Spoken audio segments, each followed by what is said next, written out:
Hello everyone, and welcome back to Royalty Now Studios, where we bring famous figures to life with their history and facial reconstructions. My name's Jordan, and I'll be your host for today's episode. Today's subject is Marcus Aurelius, the philosopher emperor of Rome, who is best known today for his Stoic meditations. We'll talk about his life, his accomplishments, and of course his appearance. We have multiple statue recreations ready for you today, so if you'd like to skip right to those, they're bookmarked in the description below. As always, if you like our content, please like and subscribe to support our attempt at bringing history back to life. So without further ado, Marcus Aurelius, the Stoic Emperor.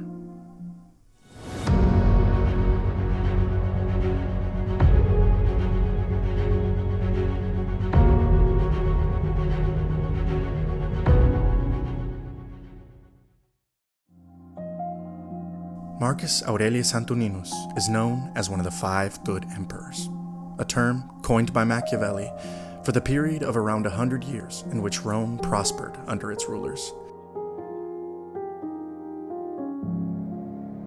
This period is also near the end of the Pax Romana, the term for the Golden Age of Rome. The Roman Empire was near its peak during this time, with vast lands stretching from Scotland to the Sahara. Aurelius would have ruled over an estimated 70 to 80 million people during his reign, almost 20% of the world's population. Marcus was born in Rome on April 26, 121 AD, to an incredibly prestigious family. His grandfather was consul and a 2-time prefect. His maternal grandmother was heiress to one of Rome's most massive fortunes, and his father's sister was married to Antoninus, a man who was gathering great favor with Emperor Hadrian. From the very beginning, everyone knew he'd be of high social status, but the role of emperor would only become a reality through what seemed to be some very deliberate planning. When Marcus was 3 years old, his father died. From then on, he was mostly raised by his grandfather, Marcus Annius Verus. Marcus thanks his grandfather for teaching him a kindly disposition and a sweetness of temper, but Marcus's grandfather was also a very close friend of Emperor Hadrian, a connection that some say helped him greatly in the years to come. In his early teens, Marcus thrived. He was a boxer, a wrestler, and a dance leader. He was taught at home by several tutors, the most influential of them being a painting master named Dionysus, who introduced Marcus to the philosophical way of living, which had him dressed in robes and sleeping on the floor. This philosophical way of living and thinking would never leave Marcus, not fully. Although I do believe his mother succeeded in convincing him to sleep on his bed again.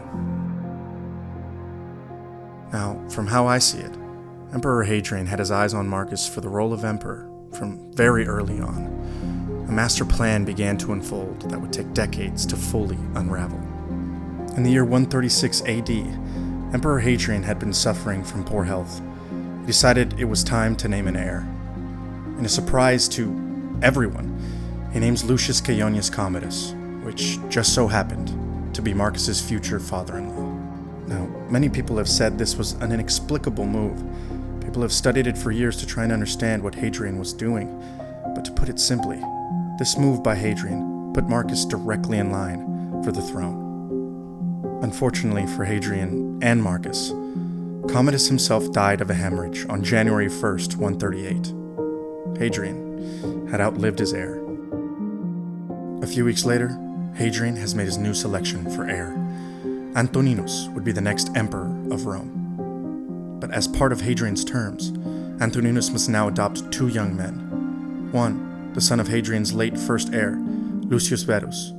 The second, Antoninus' nephew and the grandson of Hadrian's close friend, Marcus Aurelius. Hadrian's plans for Marcus and the throne were now legitimate. He would die only a few short months later. In 140 AD, Antoninus asked Marcus to marry his daughter, Faustina the Younger. Marcus agrees, nullifying his prior engagement to Lucius' older sister. For the first time, Antoninus Pius appoints Marcus as consul, a 1-year appointment to the second most powerful position in Rome. By 145 AD, he has married Faustina. When their first child was born in late 147, Marcus is granted the formal powers of emperorship. He would from then on be a sort of junior co-emperor. He would share intimate conversations with Antoninus, give him trusted advice, and he was involved in almost all crucial decisions. In time, Marcus's younger brother, Lucius Verus, would also be given these formal powers. They would go on to serve as consul multiple times, ending as joint consul to the emperor in 161. On March 7th, 161, Emperor Antoninus Pius dies. Upon his death, Marcus had been heir for 23 years. He had been consul 3 times. He already had the powers of emperor. He was fully set to take on the Roman Empire as its ruler. However, he did not relish in the task, with his biographer stating that he felt as though he was being forced to take on the role. In the first chapter of Marcus's book, Meditations, Marcus thanks everyone in his life who has made an impact on him. But there's one stark absence: Hadrian. The man responsible for getting Marcus to the throne is not thanked or even mentioned. Historians say Marcus may have been angry with Hadrian. Marcus is now a man who wants to spend all of his time on philosophy, not being the emperor of Rome. But in time, it's those same Stoic philosophies that drive Marcus to accept that this is his duty to the empire and to Hadrian to continue with his plan. Although the Senate was ready to make him the sole emperor of Rome, Marcus insists that his adopted brother, Lucius, be given equal power. This would be approved, and although Marcus would reign with more true authority, there were 2 emperors in Rome for the first time in its history. In their first year together, Marcus and Lucius were very popular. Loved for their non-pompous way of ruling, one of the first things they did was to pay their troops several years' pay at once as a show of their loyalty to them, almost twice what was usually given when a new emperor came to power. They created provisions for poor children and permitted free speech. People with influence were able to criticize the emperors, something that at any other time, with any other emperor, would have been a cause for execution. Those first months were described as peaceful and forgiving. Those first good months would soon be a distant memory. In the spring of 162, the Tiber River flooded most of Rome. The flooding ruined homes, drowned many animals, and left the city in a severe famine. At the same time, Roman-ruled Syria was invaded by the Parthian, a major power in the east and one of Rome's greatest foes. Lucius was chosen to command the war. Marcus believed that the war would reform his brother and make him the emperor he knew he could be. But Lucius would spend most of his military campaign gambling and partying, relying mostly on his brilliant generals. In 5 years, the war with Parthenia would be won. Lucius would finally bring back to Marcus and Rome victory. Unfortunately, that was not the only thing Lucius would bring back. The armies returning back to Rome brought back with them sickness. Sickness would become a plague. It spread, quick and indiscriminate. Panic and fear set in throughout the city. Marcus Aurelius, the Stoic Emperor, knew through his teachings that he had to stay strong for his people. No ego would help him through this, only self-restraint, rationale, and action. He hired Claudius Galen, the most famous physician of his time, to lead the efforts to combat the plague. He canceled debts owed by his people, sold imperial treasures and fundraisers. He paid for the funerals of plague victims, confiscated capital from Rome's upper class, and most importantly to the Roman people suffering in the city, he never left them. He stayed in Rome, and he didn't hide. He attended funerals and gave speeches. On one occasion, a passing Roman argued, "Blessed are they who died in the plague." And Marcus Aurelius could not keep himself from weeping. A good leader is strong, but feels deeply the pain of others. In what must have seemed the worst possible time, Germanic tribes invaded Rome from the north in 166. For the rest of Marcus's life, he would fight both the plague ravaging through his empire and be personally involved in the military campaign with the Germanic tribes. In 169, Lucius Verus, Marcus's adopted brother and co-emperor, died suddenly at the age of 38.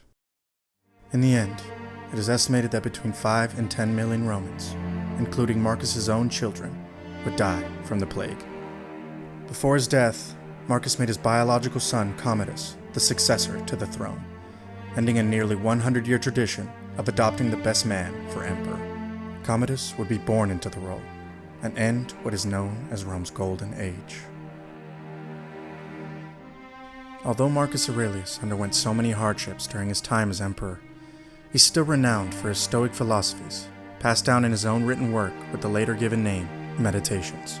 Although it was originally written to and for himself, we're lucky to have it survive for us today. The words themselves have such a modern feel, with many of his thoughts and ideas being used in mental health therapy and self-help philosophy today. Meditations was written during the latter years of his reign, the last years of the Germanic War, and a decade into the plague. While his musings were never likely intended to reach a large audience, Meditations has been a popular philosophical text throughout history. The Stoic philosophy that so obviously helped Marcus throughout his life centers around the idea that we each have power over our own minds and thoughts. We can't control outside events, but what we can control is our reactions to them.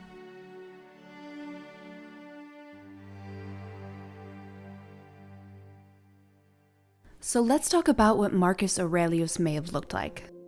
We are really fortunate with the number of depictions of Marcus that survive for us today.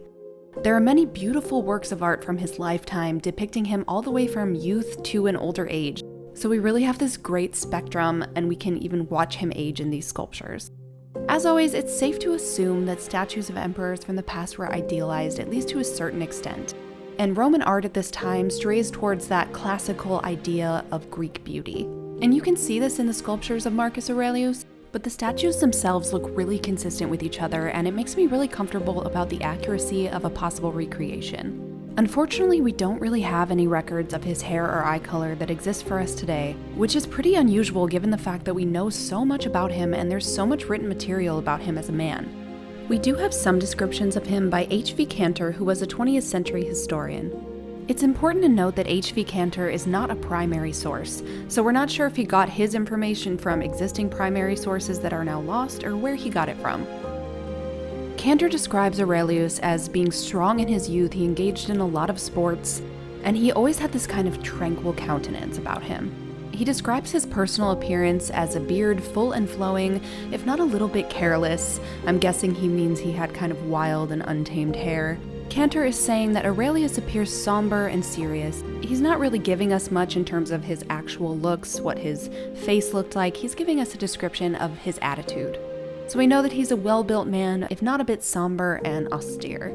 We do know that Marcus Aurelius is of Italian and Hispanic origin, and almost all recreations of him show him with dark hair and dark eyes, which is probably correct, so I've gone ahead and followed suit for mine.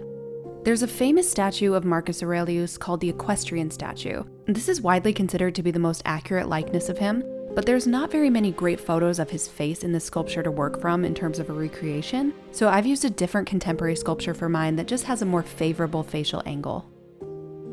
So without further ado, let's go ahead and look at the images of Marcus Aurelius that I've created, both ancient and modern, now.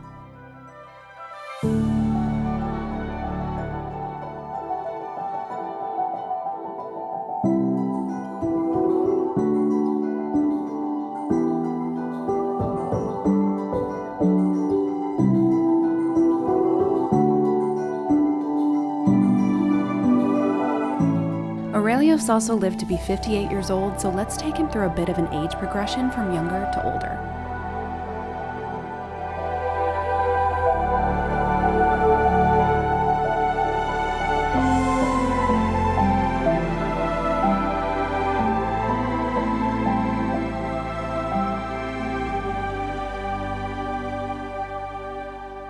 And of course, we'll check out the modern interpretation.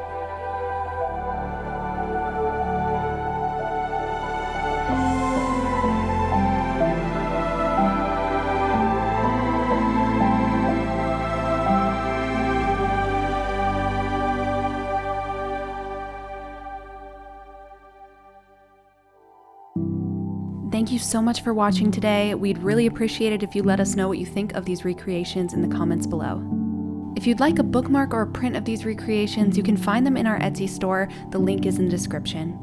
It was such a pleasure talking the history of Marcus Aurelius with you today, and we'll see you for the next subject.